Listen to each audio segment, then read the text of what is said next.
Hi everyone, we're here at John Sadler's Auto Repair, and today we have a 1999 BMW 323i with 191,000 miles on it with a coolant leak. And if you look down to the pan down here, you can see there's a coolant leak. I have a pressurized tester on top of the fill reservoir, and if we come in here to the bottom of that reservoir, there's a couple O-rings right on the bottom of that tank, and that's where the coolant's coming from.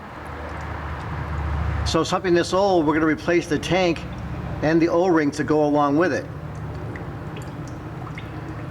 So there's also with the transmission cooler, which is right here, the O-rings on that leak sometimes too.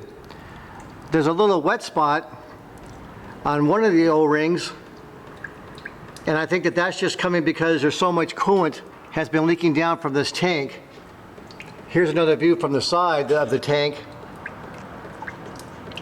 And so you can see up there where the coolant's coming out right at that fitting on that tank.